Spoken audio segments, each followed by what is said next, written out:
देना है। I studying class 11th. There are 3 members in my project. I want to speak about solar system. सबसे पहले बात करते हैं सोलर सिस्टम को। कैप्टन निकस ने बताया था सन का जो सोलर सिस्टम होता है वो compose by sun, 8 planet, asteroid and other object revolve around the sun. सबसे पहले बात करते हैं सन की। तो जो सन होता है वो गैस और प्लाज्मा रूप से बना होता है। सन जो है गैलेक्सी का चक्कर लगाता है। सन जो गैलेक्सी का चक्कर लगाता है उसको 25 करोड़ वर्ष दिन लग जाते हैं। सन से जो गैलेक्सी की दूरी है वो 27 लाइट ईयर है। सन में जो सबसे ज़्यादा एलिमेंट उपस्थित होते हैं वो हाइड्रोजन होते हैं, और जो हाइड्रोजन हीलियम में हमेशा न्यूक्लियर फ्यूजन के कारण चेंज होता रहता है। और जो सन में एनर्जी का जो स्रोत है वो नाभिकीय संलग्न है। जो 8 प्लैनेट जो सन के चारों तरफ चक्कर लगाते हैं वो सब पहला है Mercury, Venus, Earth, Mars, Jupiter, Saturn, Neptune. बात करते हैं मर्क्यूरी की। तो Mercury is the first planet from the sun. It is no air, न सैटेलाइट प्रेजेंट होते हैं, और ये सबसे पास में उपस्थित होता है मर्क्यूरी। बात करते हैं वेनस की। तो Venus is the second planet from the sun. It is also called evening star. यहाँ पे भी कोई सैटेलाइट प्रेजेंट नहीं होता है। फिर तीसरे पे आता है earth. Earth is the third planet from the sun. It is also called blue planet because 7% of water present on its surface. जो अर्थ होता है जो अपने अक्ष पे घूमता है तो उससे दिन और रात होता है। जब अर्थ सन के चारों तरफ चक्कर लगाता है तो उससे वर्ष में परिवर्तन होता है।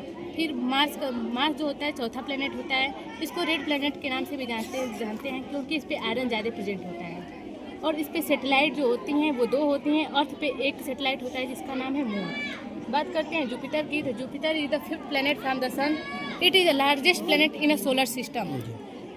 Saturn is the 6th planet from the sun, और ये सबसे बड़ा प्लैनेट होता है। और इस पे सैटेलाइट जो होती हैं वो 247 प्रेजेंट होती हैं, और जुपिटर पे जो सैटेलाइट होती हैं वो 95 प्लस होती हैं। यूरेनस जो होता है वो 7वां प्लैनेट होता है, और ये एकमात्र ऐसा प्लैनेट है जिसको हम टेलीस्कोप के द्वारा खोजा गया था। और नेपच्यून जो होता है वो 8वां प्लैनेट होता है जो सन के चारों तरफ चक्कर लगाता है। ये सन से सबसे दूर होता है।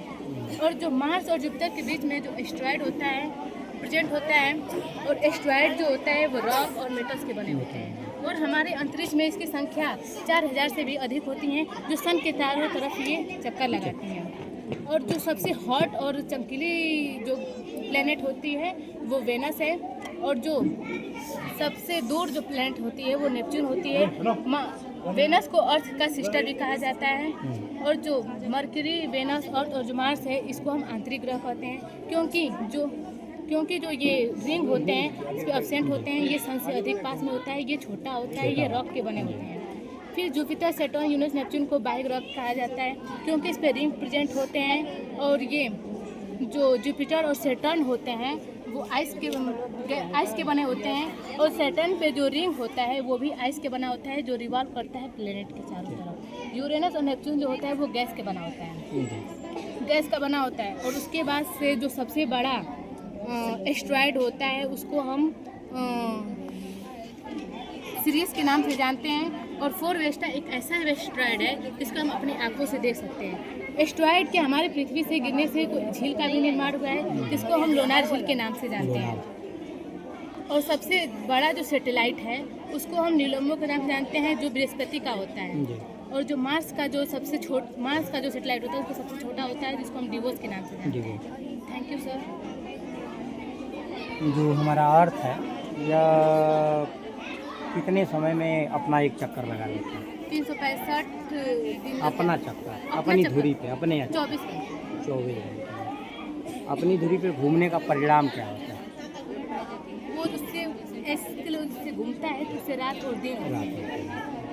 सूर्य के चारों तरफ कितने दिनों में ये चक्कर लगा लेता 365 दिन होता है। इसका क्या परिणाम होता है? ये इससे ना वर्ष में चेंजिंग होती है, जैसे वर्ष में चेंज होने का चक्कर लगाते हैं। ऋतु में जैसे गर्मी, सर्दी, बरसात ये भी होता है, वर्ष में भी चेंजिंग होता है जब एक वर्ष। ये बताइए सबसे अधिक जो ये प्लेनेट हैं इनमें सबसे अधिक उपग्रह किसके हैं? उपग्रह जो हैं वो सैटर्न के हैं। कितने हैं? उसके 247। ठीक है। सबसे कम प्लेनेट किसके हैं? जो प्लेनेट सब ये हैं इनके सबसे कम उपग्रह सैटेलाइट वो जो अर्थ के हैं, अर्थ के वो भी एक है जिसका नाम है मून। इसमें किसको लेटा हुआ ग्रह कहते हैं? लेटा हुआ ग्रह उसको सैटर्न सांझ का तारा, उसको ना वेनस को कहते हैं, वेनस evening star। को। भोर का तारा और का तारा भी उसी को बोलते हैं। पृथ्वी की बहन किसे कहते हैं? वेनस को कहा जाता है। सबसे क्रूर ग्रह कौन है? वो सैटर्न है। बहुत अच्छा, वेरी गुड, बहुत अच्छा।